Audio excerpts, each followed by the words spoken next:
Well, check this out. We just got back from a little run to a town about 20 miles from here. We happened to be checking Facebook, hit the marketplace button by mistake, and there was this little amp. So all within about an hour and 10 minutes, in a rainy, dark night, ran over and picked this up. Couldn't even really see it. Don't know what we really have here besides a Princeton Reverb.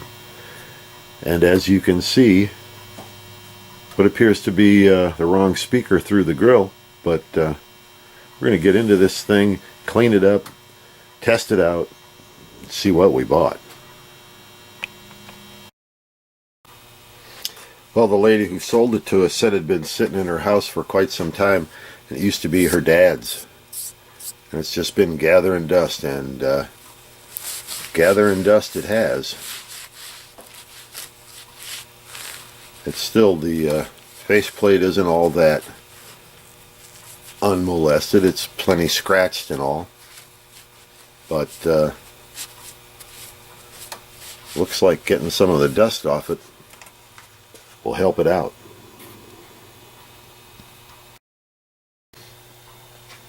So I've removed the back panel so we can test the tubes.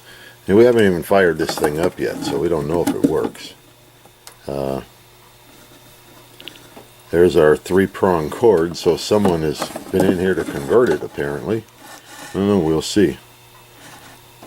Obviously somebody worked on the speaker, or we wouldn't have that aluminum dome shining through the grill, because that's not original. And here's the surprise. No cables plugged in for the reverb.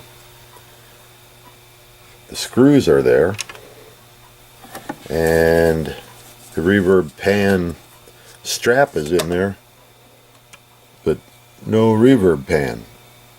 So our Princeton Reverb is reverbless at the moment. We're going to test the tubes and see what we've got. I do use an orange valve tester to quick test tubes. There are a lot of comments on the internet about whether or not they're any good, but for a quick test, not bad. And the 12AX7 that was in the reverb driver position, that'd be V2 on this amp, was not only not an AT, it was an AX, but as you can see, it failed the test. So we're going to put a good AT in there and see what we can do to check this amp out. Well, here we go. The amp's fired up, making a little bit of noise, but we happen to have a reverb pan in stock. We don't have a bag, we'll have to order one. We had a couple of test cables, threw them in there, and here we go.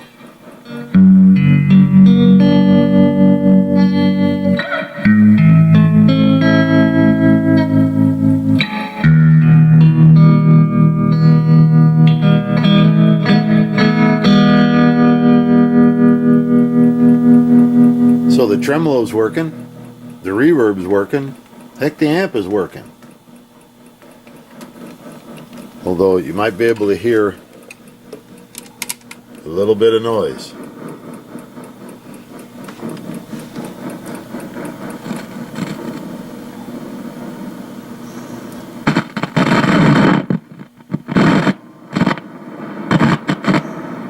That's the reverb knob, so we got to clean the knobs.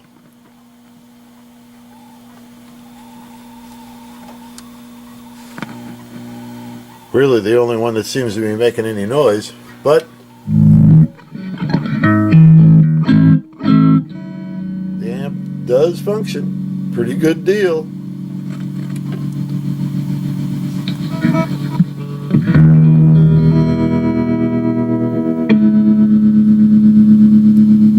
Seems the tremolo's a little weak, but it's there. There's that reverb knob again.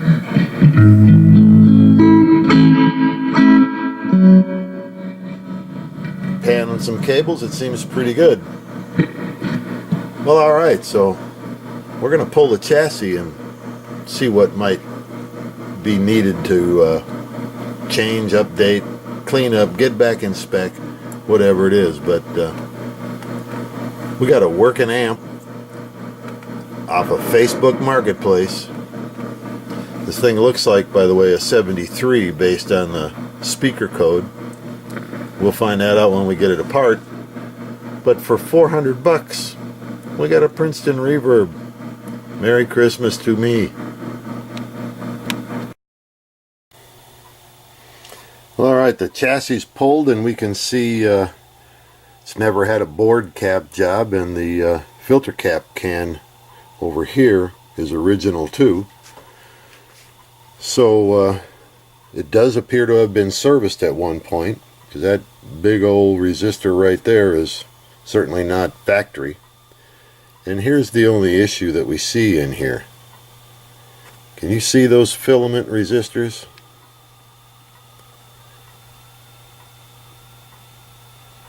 Well, both of them are broken in half. Some of that little hum that we heard could have been the result of the lack of the artificial grounds that these 200Ks provide in the filament circuit.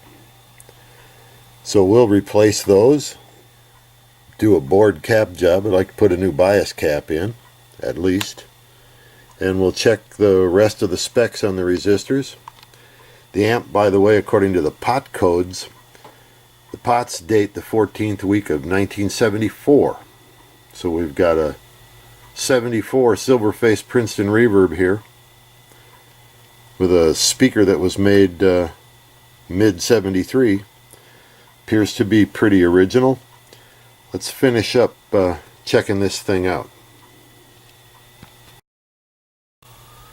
Now, for those of you with little experience in working on amps, I want you to know that we took our voltmeter and tested the filter caps here, and each one of these was still holding about 18 volts, which is a good sign. At least the cap holds something, which may means we don't have to replace it right now. I still recommend replacing it because it's 40 years old, but it was holding voltage. So we can't get our fingers in there until we put our jumper cable on, which is pin 1 on the first preamp tube over to the chassis, and the voltage is draining. Just before turning on the camera, the 18 volts was already down to 10 just in the time it took to turn the camera on. So we're going to give it a minute or two. We're going to check the voltages on the filter caps again to make sure there's no residual voltage sitting in the amp before we get our fingers in there. You need to make sure you do the same anytime you work on an amp. You might remember that we saw some black tape on the filament wires leading back to those broken resistors, and we don't like tape. Electrical tape shouldn't be in an amp.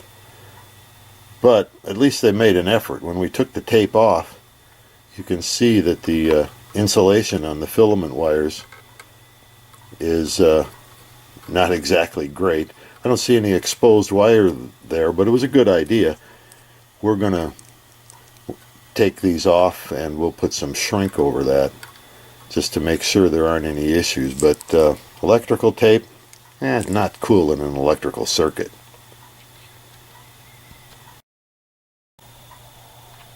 Well, alright. We've finished her up. We've got the artificial filament ground taps in there. We've put shrink over the melted insulation on the filament lines. We replaced the bias cap.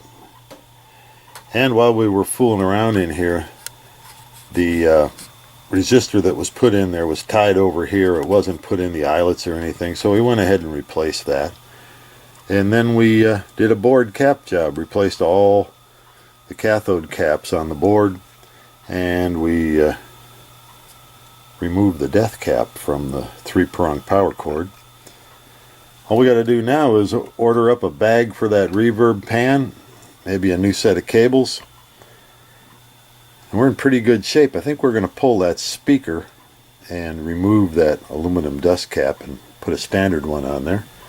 We should be good to go. Our $400 Facebook Marketplace 74 Princeton Reverb. What a deal. Alright, last but not least, that aluminum dust cover here is not right for this amp. It makes it look weird when you look at it. So we've pulled the speaker. In doing so, some of the gaskets came out, so we've re-glued those in place. We're going to cut the aluminum dust cap off and replace it with a regular one so the darn amp looks right when we're done. Fairly simple process of carefully trimming around the aluminum with a razor knife and then replacing it.